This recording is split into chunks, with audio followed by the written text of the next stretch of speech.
어쨌든 이 아름다운 말씀이 나오는 시간표에 같이 들어서 말씀을 듣고 찬양하면서 또 말씀을 듣고 해야 되는데 못해서 아쉽습니다.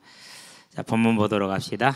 18절에서 22절까지인데 오늘은 20절에서 21절까지 두 절을 가지고 보았으니까 20절, 21절 중점적으로 두 절만 보도록 하겠습니다. 주 여호와는 주의 종을 아시오니 다윗이 다시 주께 무슨 말씀을 하오리까? 주의 말씀으로 말미암아 주의 뜻대로 이 모든 큰 일을 행하사 주의 종에게 알게 하셨나이다. 아멘. 자, 다윗은 뭘 가지고 있습니까? 자, 사람의 법이다. 하나님의 사랑이다. 하나님이 사랑하셨다라는 그것을 이제 수사학자 이렇게 표현을 한 것이라고 보면 됩니다. 그럼 먼저 우리가 이제 소론에서 다윗의 일생을 이제 뭐 많이 잘 알고 있지만 한번 보도록 합니다. 어린 시절부터 시작해 가지고 어디에 이르기까지요? 노년에 이르기까지 쭉 과정을 보면은 부족한 부분이 많이 있기는 해요. 그런데 언제나 뭘 잊지 않죠? 하나님의 은혜를, 하나님을 향한 중심이 흔들리지가 않죠. 가장 일반적인 것을 이제 사무엘하에서 말하고 있는 건 7장 8절에서 말하고 있죠. 뭘 말하죠? 다른 걸 말하는 것이 아니라 양치기 때. 그럼 그때 어땠다는 소리입니까? 그만큼 뭐였다는 소리죠? 하나님을 향한 중심이 있었다는 얘기가 되는데 우리가 이제 그 과정을 좀 살펴보면 돼요. 뭘 살펴볼 수 있어요? 사무엘 대제사장이 왔는데 누구를 부르지 않았어요? 사무엘 상에 보니까 16장 여기에 보니까 누구를 안 불렀어요? 막내 다윗을 부르지 않았죠. 11절인가요? 사무엘상 16장 11절? 그럴 거야 아마. 그러니까 이 외에 누가 더 있느냐? 그러니까는 하나 더 있는데 그러죠. 밖에 있다고. 생각해 보세요. 여덟 아들이긴 하지고 막내이긴 하지만은 그래서 사무엘 대제사장이 너희 아들들 다 데리고 와라 했는데 안 데리고 와불잖아요. 안 데리고 왔어요. 무슨 말이에요? 그러면 그 집에 양치는 종이 있어요, 없어요? 종이 있어요. 17장에 보니까 아버지의 신부를 보낼 때 누구에게 맡기고요? 다윗이 그것을 그 양치는 종에게 맡기고 그렇게 얘기를 하죠. 20절에 보니까 17장 20절에 보면 그게 나오잖아요. 그러니까 다윗의 집에는 따로 양을 관리하는 일꾼이 있다 없다? 있다. 그러면은 맡겨놓고 아들들은 다 와야지. 왜 다윗도 형이 기름 부음 받는 거 봐야 되니까. 근데도 안 불렀어. 이게 오늘날 개념으로는 상상하기 어려워. 그만큼 뭐가 없는 거요? 비중이 없는 거예요, 집에서. 그런데도 다윗은 거기에 대해서 불평하고 원망했다 안 했다? 안 했다. 잘 생각해야 돼요. 그렇죠? 얼마나 다윗이라는 사람이 하나님의 은혜 가운데 있었는지. 우리가 사모해야 될 은혜지 이것이 이제. 자, 그러면은 이제 왜 이렇게 양에게 맡기고 합니까? 세 명이 여덟의 형제 중에서 위에 1, 2, 3번이 군대를 갔어요. 전쟁터에. 그러면 2, 3, 4, 5, 6이 남았잖아요. 1, 2, 3 갔으니까 4, 5, 6, 7이 남았죠. 4명이 남아있잖아요.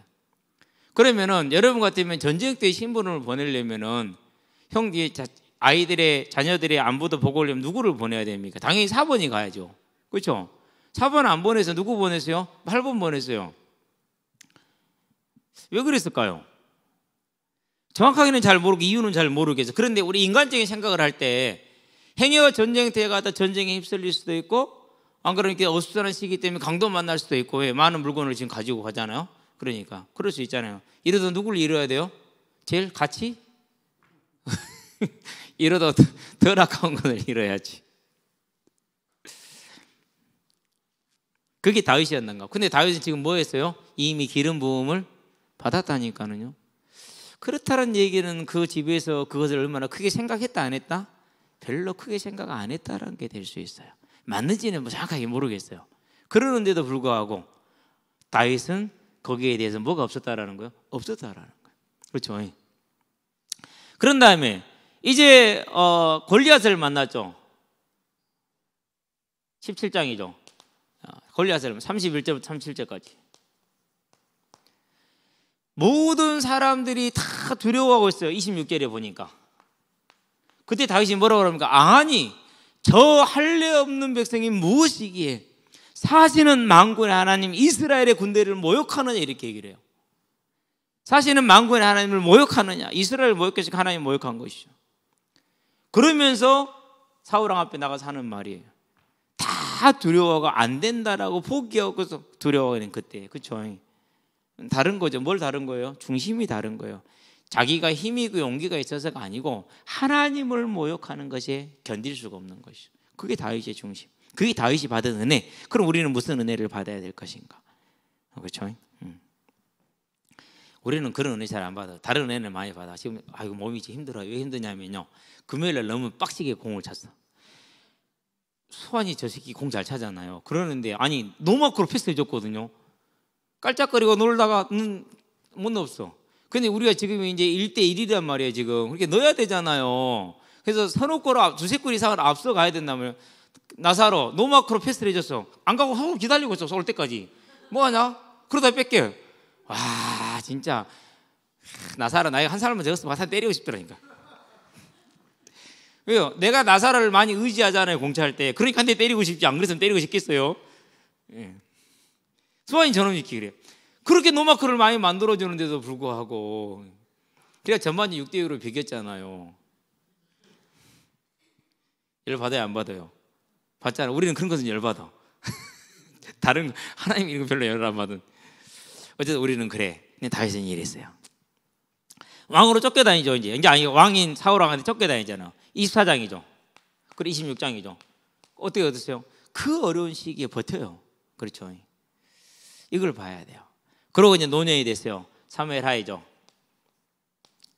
먼저 글씨가 먼저 나오네. 7장이죠.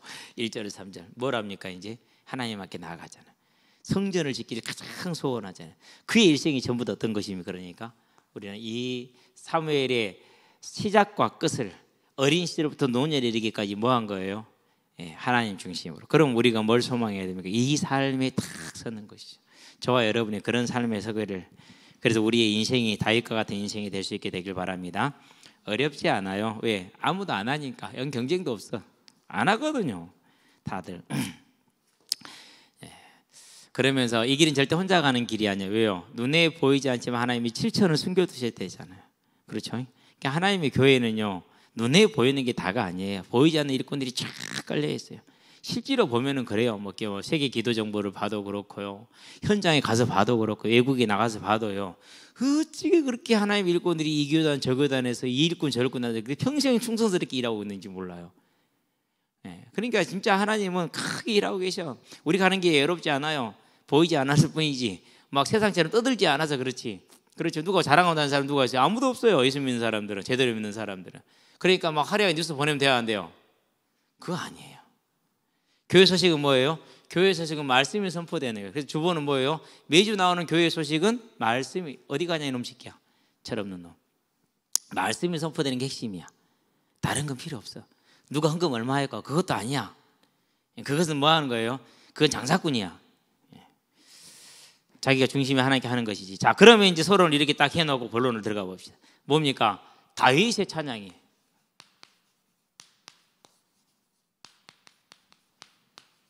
그런데 이 찬양은 먼저 뭐부터 시작했느냐? 첫 번째 딱 보면은 주 여호와여 그래요. 이게 다윗의 중심이라. 이걸 가르쳐 찬양의 시작이라고 말해요. 네. 이게 찬양의 전부예요. 가장 중요한 거 이러니까. 그렇죠. 여호와가 하나님이 되는 거예요. 여호와가 하나님이 되는 거예요. 그게 다윗의 삶이에요. 그게 뭐예요? 이게 요게 창조 질서예요. 창세기 2장 1절에서 3절 17절, 창세기 1장 27절에서 28절. 요게 이거예요. 사람을 하나님의 형상으로 지으셔서 하나님 지으신 모든 것의 관리자를 세우셨어요. 그럼에도 불구하고 뭐는 넘기지 마라? 창조주와 피조물의 구분을 딱 지어준 거예요. 오늘날도 동일하다고 그랬죠. 야고보서 보니까 4장 11절에서 12절. 예. 그래서 우리는 뭐 하는 겁니까? 이 경계를 잘 지켜야 돼요. 우리는 판단자가 아니고 정죄자가 아니고 예배자이다. 아멘. 누가 연약한 모습이 보였다? 뭐 해야 됩니까? 가슴이 아파야 돼. 자, 제 언니가 아파서 다쳤잖아요. 며칠 전에. 살아보고 역시 기분 좋아. 복음 없으니까 저러지. 쌩터다. 그러면서 오만 때만 내 다니면서 봐라 복음 없이 갖다 쳐 퍼져 불자라. 그러면 자매 맞아요? 한 식구 맞아요? 그건 한 식구 아니지. 그건 가족 아니야. 가족은 안 그래. 언니 다쳤어. 어떻게 이래야 되지. 막 눈물부터 나와야 돼. 그게 가족이란 말이야. 무슨 말인지 알겠죠? 중요해요. 그래서 우리는 판단자가 아니란 말은 무슨 말인가요? 형제의 연약함과 부족함을 뭐 하는 거예요? 감싸 안고 내가 들어가서 버팀목이 되고 그거를 말하는 거예요. 왜요? 하나님이 죄인을 위해서 버팀목이 되셨잖아요. 하나님의 죄인을 위해서 대성물이 되셨잖아요. 그게 복음이라니까는요. 그게 복음이지 지식이 복음이 아니에요. 그래서 바리새인이 뭡니까? 지식은 있어. 뭐는 없어요? 믿음도 있어. 뭐는 없어요? 사랑이 없어요. 그게 바리새인이에요. 우리는 바리새인 되지 않기를 바랍니다. 그래서 연약한 자, 부족한 자를 볼 때 뭐 하는 거요? 도와주고 붙들어주고 보호막이 돼주고. 보호막이 된다는 말은 위에서 기도하는 게 가슴이 아프고. 그리고 로마서 9장에 보니까 바울이 뭐라고 그럽니까? 자신을 죽이고자 핍박하는 유대인들을 향해서 저들을 구원하기 위해서 내가 이 생명체에서 지워지는 한이 따라 내가 원하는 바라 그러잖아요. 그게 복음이라니까. 저와 여러분들이 이게 하나님의 창조 질서예요. 근데 다윗이 뭘 가지고 있는 거예요? 그걸 가지고 있는 거예요. 그러니 뭐 할 수밖에 없는 거예요? 그러니 쓰임 받을 수밖에 없는 거예요. 그것이 꼭 기억하게 되길 바랍니다. 이 창조 질서를 잘 가지고 있죠. 그렇죠. 자, 그래서 이게 있으니까 뭐가 되는 겁니까? 이래서 하나님의 뭐가 되는 거요?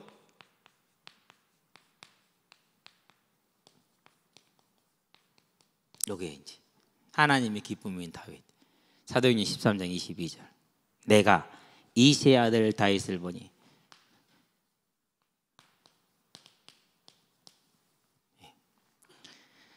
다윗의 찬양의 시작과 뭐예요? 끝이 여기서 시작이 되는 거예요. 두 번째 뭐가 나옵니까? 중요한 게 나오죠. 자, 이렇게 말을 합니다. 뭐라 말을 하느냐? 다윗이 20절에 보니까 이렇게 얘기를 하죠. 주 여호와는 주의 종을 아시오니 그랬어요.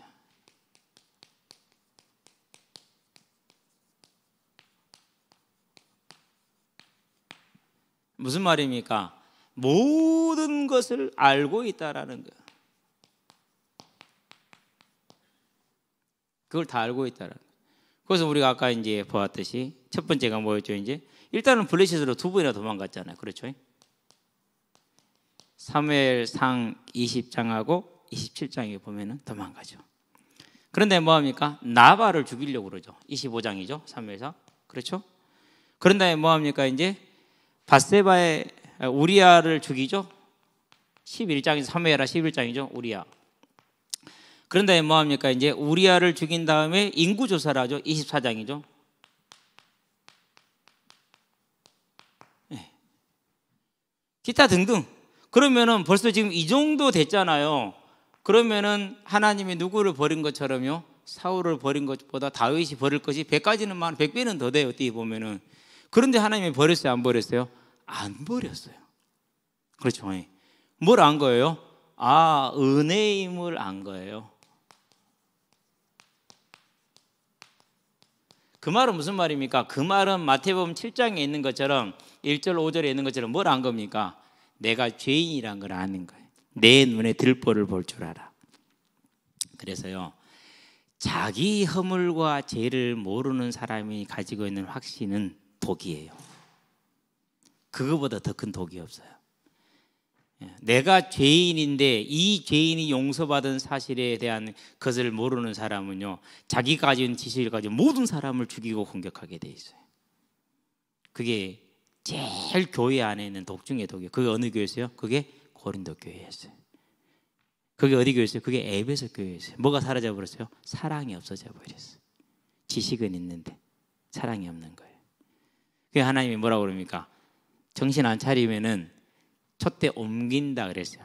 그래서 지금 에베소 교회는 교회가 소멸되고 있고 지역도 황폐해졌어요. 촛대를 옮긴 결과가 그래요. 그러니까 우리가 믿음의 구원의 확신을 갖는다는 말은 무슨 말이죠? 구원의 확신을 갖는다는 말은 다른 말이 아니라 내가 뭐임을 알았다는 거예요? 죄인임을 아는 거예요. 그래야 구원의 확신이 생기지. 내가 죄인임을 알 때는 뭐가 오는 거예요? 구원의 확신만 오는 게 아니에요. 영원한 승리의 확신까지 같이 오게 되세요. 이 죄인을 살렸으니 그 다음은 더 말할 것도 없어요 이제. 그래서 언제나 뭐 하는 거예요? 히브리 4장 2절처럼 내가 나가야 될 길, 즉 경성에서 깨어야 되는 것을 힘쓰는 거예요. 안 되는지 알기 때문에 언제나 뭐 하는 거예요? 긍휼을 얻고 때를 따라 돕는 은혜를 받기 위해서. 긍휼을 얻는다는 말은 무슨 말입니까? 죄인이니까 긍휼이 필요하잖아요. 그래서 언제나 보좌 앞에 나가는 거예요. 어떻게 되는 거예요? 죄인임을 아니까 항상 승리하는 거예요. 그래서 왜? 보좌 앞에 나가니까. 은혜의 보좌 앞에 나가니까. 은혜의 보좌 앞에 누가 왔어요? 세리하고 누가 나왔죠? 바리새인 둘이 나왔는데 누가 은혜의 보좌 앞에 있었어요? 세리가 은혜의 보좌 앞에 있었어요. 왜요? 죄인인지 알았잖아요. 자기 눈에 들보를 봤잖아요. 그게 누구예요? 그게 다윗이라. 그러니까 이걸 알고 있단 말이에요. 그러니까 뭐 할 수밖에 없어요? 다윗은 확신 가운데 있을 수밖에 없어요. 그러니까 뭐 할 수밖에 없어요? 다윗은 찬양할 수밖에 없어요. 그러니까 뭐 할 수밖에 없어요? 어떠한 죄에 있든지 간에 다윗은 뭐예요? 나를 건지실 걸 믿는 거. 그 증거가 뭐 시편 51편이라. 그 증거가. 그렇죠. 왜? 우리의 아내 바세바를 범하고 나서 하나님의 징계를 나단을 통해서 받고 나서 사무엘하 12장에 그러고 지은 시편이 뭐예요? 그리고 51편이라. 이 죄인을 용서하여 주시옵소서라고 고백하는 것이. 그렇죠. 우리가 이걸 봐야 돼요. 그렇죠. 그래서 이제 뭘 보는 겁니까? 이 확신 가운데 다윗이 탁 들어가니까 그래서 연관지어서 뭐가 나옵니까? 시편 139편 1절에서 물론 쭉 밑에까지 보겠습니다. 이거 보면 내가 하나님 앞에 숨길 게 뭐가 아니고 없다라는 거예요. 다 한다는 것이. 주의 종을 아신다는 말은 나의 모든 이 허물을 다 알고 계신다. 다 알고 있다라는 거죠. 그 말은 무슨 말입니까? 내가 하나님 앞에 용서받은 하나님의 자녀라는 확신이야. 뒤집어서 말하면. 그게 복음의 믿음의 구원의 확신이라는 거예요. 그것이. 근데 지 죄를 모르면 구원의 확신이 있어요? 없어요? 없어요. 죄 짓는 면죄부만 얻을 뿐이지. 그건 구원의 확신이 아니에요. 그래서 뭐라고 그럽니까? 그래서 세 번째 고린도전서에 보니까 15장 10절에 이 모든 것이 나의 나된 것은 하나님의 은혜라고 고백할 수 있는 그게 뭐가 나와요? 그게 나와. 그러니까 더 할 말이 있어요? 없어요? 이제 없는 거예요. 그래서 뭐라고 그러면 20절에 보니까 다윗이 다시 주께 무슨 말씀을 하오리까 할 말이 아무것도 없습니다라고 지금 말하는 것이죠. 그럼 우리가 참고적으로 뭘 봐야 되느냐? 어떻게 다 아시느냐? 그래서 에스겔서에 보면은 1장 18절에 눈이 가득하더라. 온 세상을 단 하나도 알 수 없는 게 지금 모든 게 하나님의 손에 있는 것이에요. 계시록에 뭐라고 그럽니까? 눈이 안팎으로 가득하더라. 여기서는요 앞뒤로 안팎으로 6절 8절에 보니까 가득하더라고 그랬어요. 다 보고 있어요. 온 세상을 다 보고 있다는. 그러니 내가 숨길 게 있냐고요? 없잖아요. 그런데도 뭐가 임했습니까? 나를 하나님이 이렇게 복되게 하셨잖아요. 그럼 뭐가 있는 거예요? 그러니까 이 은혜와 긍휼이 넘쳐나는 거예요. 저와 여러분이 이 확신 가운데 온전히 들어가게 되길 바랍니다. 자, 그러면서 뭐 했습니까? 그러면서 이 모든 큰일이다 그랬어요. 그것은 뭔 말입니까? 자, 저와 여러분의 일생이 만약에 전부 다 알게 됐다. 작아요, 커요? 얼마나 크냐고요. 그렇죠. 우리 은영이가 커서 결혼을 했어. 누가 할지 알아요? 모르잖아요. 근데 다 알게 됐다. 모든 게 다 보장되고 그걸 다 하나님 완전 확신하게 됐다. 얼마나 큰 일입니까? 나만이 아니라 우리 후대까지 영원히 보장됐다. 작은 일이에요, 큰 일이에요? 큰 일이요. 그러는데 우리 가정만이 아니야. 어디까지요? 이스라엘 전체가. 이제는 여기를 떠나면 이스라엘만 해도 크잖아요. 이 나라 일이 어떻게 될지 누가 아냐고. 우리 코로나 이걸 생각도 못했어. 아까 얘기했지만 너무 놀래나니까 지금요. 아니 유럽이 저 수준밖에 안 됐어 지금. 거의 짐승 수준이네 완전히. 생각하고 행동하는 게 거의 짐승 수준이야. 괜찮아 떠들고 다니다가 뭐 하루에 10,000명씩 걸리고 20,000명씩 걸리고 미국도 그렇고 마찬가지고. 와 내가 더 놀라운 거 의료 장비가 모자라다는 게 나는 그것도 뭐 방호복이라든가 마스크가 없다라는 게 간호사들이 미국 같은 게 일주일 동안 일회용 마스크 쓰고 있대. 없어가지고. 미국이라는 나라가 어떤 나라예요? 그렇죠. 더 놀라운 사실. 어저께 일본 도쿄에서 도시를 봉쇄할 수도 있어요. 그러니까 슈퍼마켓이 동나버렸어. 봉쇄되면 어떻게 해야 되니까? 못 나가니까 사놔야 되니까. 아니 국가가 대책 세우겠지 왜 그걸 안 믿습니까? 그렇죠. 세우고 봉쇄를 하는 것이지 그냥 봉쇄하면 그건 아니잖아요. 근데 미국, 일본만 그런 거 아니야. 미국, 유럽 하나도 예의 없이 다 그래. 유일하게 사재기 없는 국가 대한민국. 진짜예요. 현재 이 문제 속에서 유일하게 사재기 없는 국가 대한민국. 근데 더 중요한 건 뭡니까? 전 인류를 향해서 큰일이에요. 작은 일 이 정도면 이제 이 정도면요 상상 불가의 일이야.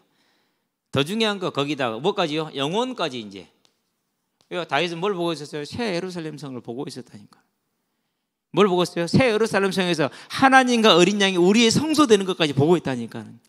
거기서 뭐까지요? 영원하게 다스리 세세토록 다스리는 그것까지 보고 있다. 영혼까지. 그럼 큰일이 맞아요 적어요? 큰일이 맞잖아요. 그렇죠. 더 중요한 사실 이 일에 내가 누구라는 거예요? 내가 그분의 주의 종이라는 거예요. 그 사실 얼마나 큰 겁니까? 얼마나. 그렇죠. 세상에서는 조그마한 나라의 왕이야. 실제로 그러잖아요. 얼마나 작아요. 역사적인 나라들을 볼 때 오스만 트루크 제국만 해도 그래요. 동서양에 걸쳐서 만약에 함부르크 가문이 무너졌으면 서양까지 전부 유럽까지 전부 다 오스만 트루크 제국의 가정이 됐을 거예요. 그것이 15세기에. 근데 그 함부르크 가정이 버틴 덕택에 그나마 이제 무슬림들이 이렇게 나눠졌지. 그런 오스만 트루크 제국이나 로마 제국이나 몽골 제국이나 뭐 우리 고려라든가 고구려라든가 이런 것에 비춰보면 어떻게 돼요? 진짜 콩알만한 나라지. 그렇잖아요. 그런데 주의 일에 쓰임 받았다는 것이 뭐예요? 그것이 자부심이라. 그것이 자긍심이라. 그렇죠. 이게 은혜라. 이런 걸 가질 수 있다라는 게. 이 세상 사람들에서 그래 속으면 안 돼. 세상에 속으면 안 돼. 내가 하나님의 종이라는 거. 무슨 일을 이 어마어마한 일에. 그래서 뭐가 있다고요? 다 마태복음 1장 1절. 오늘날까지 영원하게 붙들고 있잖아요. 지금 이것을. 그렇죠. 우리는 이번 주에 이 말씀과 다윗의 사연에서 일생 동안 봐야 될 게 뭡니까? 야, 이 모든 큰일이구나. 자, 그렇다면은 이 모든 큰일이 저와 여러분에게 뭐로 적용이 되는 겁니까? 따로 뗍시다. 그게 뭐죠? 이제 다시오리라는 재림의 언약. 뭐 일부 우리 뭐 어떤 친구 얘기하는데 재림이라는 단어가 성경에 없으니까 쓰면 안 된다라는데 그 멍청한 소리 하면 안 돼요. 이 단어 썼다가 뭐 다른 뭐 뜻이 바뀌는 게 있습니까? 아무것도 없잖아요. 근데 엉뚱한 것에 매여가지고 이런 단어 쓰면 안 돼. 그런 것을 자부심으로 잡아. 그럼 뭐라고 그래요? 불쌍한 인간들이라고 그래요. 정신 차렸으면 좋겠어요. 기도해 줘야 돼요. 이 언약에 딱 섰잖아요. 그러면 저 중요한 게 뭡니까? 이제 이게 뭐가 돼야 돼요? 다윗이 이제 알게 하셨나이다 그랬어요. 그걸 뭐라고 이것을? 이걸 은혜라고 그래요. 내가 깨달은 게 아니라 하나님이 뭐하게 하신 거예요? 알게 하신 거예요. 알게. 자, 바울이 지금 다메섹을 향해서 살기 등등하게 지금 길을 가는 중에 있습니다. 그런데 하늘에서 갑자기 주님이 다윗을 딱 가로막으면서 뭐 이렇게 다 가로막습니다. 그러니까 바울이 물어봅니다. 누굽니까? 바울이 물을 때 예수님이 대답하십니다. 네가 핍박하는 예수라 그럽니다. 그랬을 때 어떻게 됩니까? 그걸 보고 나니까 자기가 틀린 것을 깨달았잖아요. 그러면 바울이 깨달은 거예요? 하나님이 깨닫게 한 거예요? 하나님이 깨닫게 했잖아요. 하나님이 다윗에게 뭐 하셨어요? 깨닫게 하셨어요. 뭘요? 이 영원한 하나님의 계획을. 그래서 부정과거 수동태라고 그래요. 어느 시점에 깨닫게 했다라는 거거든요. 그런데 저와 여러분들에게 이 은혜가 있어요? 없어요? 있잖아요. 로마서 8장 29절에서 30절. 미리 아시고 정하시고 부르시고 의롭다 하시고 영화롭게 하셨느니라 그랬어요. 동일하게 부정과거 수동태를 사용을 했어요. 영화롭게까지 됐다니까. 천국에서 앞으로 우리가 몸의 부활을 거둘 때 그때 영화를 얻어요. 근데 그때까지 이미 끝냈대요. 하나님께서. 저와 여러분들이 그럼 뭐 해야 됩니까? 다윗이 그것을 자기 언약으로 잡았잖아요. 이건 자기 언약으로 잡았단 말이거든요. 그렇다는 얘기는 무슨 말입니까? 저와 여러분들이 뭘 우리 언약으로 잡아야 됩니까? 이 언약이 우리 언약으로 잡혀야 돼. 나의 언약. 하나님은 우리에게 그렇게 뭐 하고 계세요? 역사를 하고 계세요. 지금 누가 뭐 할 뿐이에요? 내가 그것을 지금 버티고 있을 뿐이에요. 싫어 하고. 그 노래나 부를 일이지 하나님은 그러고 있으면 안 돼. 성령으로 우리에게 이 역사를 지금 하고 계신다는 소리예요. 그럼 누가 버티고 있다는 소리요? 내가 거절하고 있다는 소리, 등 보이면서. 그건 사실이야. 그럼 뭐 해야 됩니까? 이제 그래서 가망 없는 죄인이구나. 긍휼하심을 받고 때를 따라 돕는 은혜를 얻기 위하여. 뭐 때문에요? 하나님은 내게 그렇게 역사를 하고 계시는데 누가 거절하고 있어요 지금? 다 알게 하시잖아요. 그렇죠? 우리에게 역사를 하고 계시다니까 이렇게 지금. 근데 우리는 뭐 하고 있어요 지금? 그걸 거절하고 있단 말이에요. 버텨 하고. 그래서 저와 여러분들은 하나님 앞에서 먼 사람들이 돼야 돼요. 이제 순적한 사람들이 되기를 바랍니다. 이게 이제 나의 언약이 되어지는 하나님의 성령의 인도하심에 역사하심에 순응하는 사람들, 그런 저와 여러분 되기 바랍니다. 자, 그렇게 하면은 뭐 하면 됩니까? 그러면 그 다음부터는 뭐 해야 돼요? 이제 로마서 5장에 있는 것처럼 조용히 내가 할 일을 하면서 인내하는 게 중요하죠. 어떻게요? 아까 봤던 것처럼 사무엘상 7장 8절에 있는 것처럼 양무리 가운데 선택된 것처럼 오늘 내가 속해 있는 이 조그만 하나님이 맡기신 일에 온전히 충성을 하면서, 그러면서 인내로서 우리에게 주어진 일을 감당함으로 하나님이 뭘 이루게요? 이 뜻이 이루어지게 하는 것이죠. 그렇죠? 이게 저와 여러분의 삶이 되는 하나님의 은혜가 충만하기를 바랍니다. 그래서 우리는 뭘 이루는 겁니까? 이제 이게 우리가 다 품을 수는 없잖아요. 그렇죠? 다 할 수는 없어요. 그러나 하나님이 내게 주신 나의 기업으로 그것을 어떻게 표현했어요? 나의 선교, 나의 전도, 나의 선교사, 나의 현장. 그렇죠? 이렇게 한 거예요. 이제 나의 선교지, 나의 선교사, 나의 현장. 얼마나 감사하냐고. 이번에 지금 말레이시아도 지금 이제 폭증을 하기 시작을 했고 막. 그러면 이제 딱 머릿속에 떠오르는 게 그러면 선교사님이 못 움직이겠다. 못 만나게 그렇게 만나면 안 되잖아요. 야외니까 더 뭐 그러겠지만 그러면 학교 어떻게 될까? 그렇잖아요.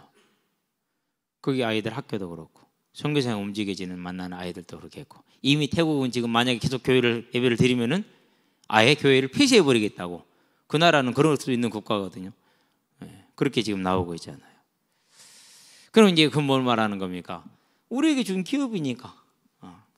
네, 선교사님이 숨어사고는 있지만 마음에 부담이 된다. 저희 그 부담이 이해가 되거든요. 중국 가면 항상 느껴지는 부담이라.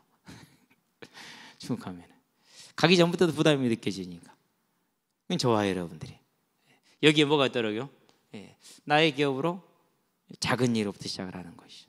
그래서 저와 여러분들은 이것을 품고 하나님의 나라를 위해서 기도하는 게 필요하겠죠.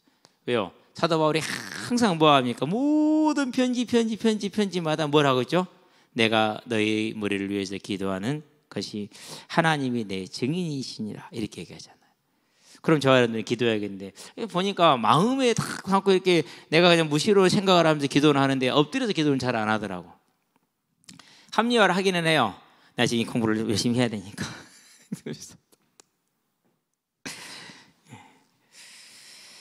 그래도 필요하겠죠. 그래도 이렇게 꾸준히 기도하는 사람들이 있어서 감사하긴 한데요. 여러분과 우리 함께 다시 기도해서 이 모든 민족을 이루어나감으로 하나님이 우리에게 주신 저 사랑이 우리가 다윗처럼 이것이 사람의 법이니이다, 사람이 마땅히 가야 될 길이고 마땅히 받아야 될 은혜고 누려야 될 것인 것을 고백할 수 있게 되길 바랍니다. 기도합시다. 살아계신 아버지 하나님, 하나님의 나라에 하나님의 일꾼으로 불러주신 것을 감사를 드립니다.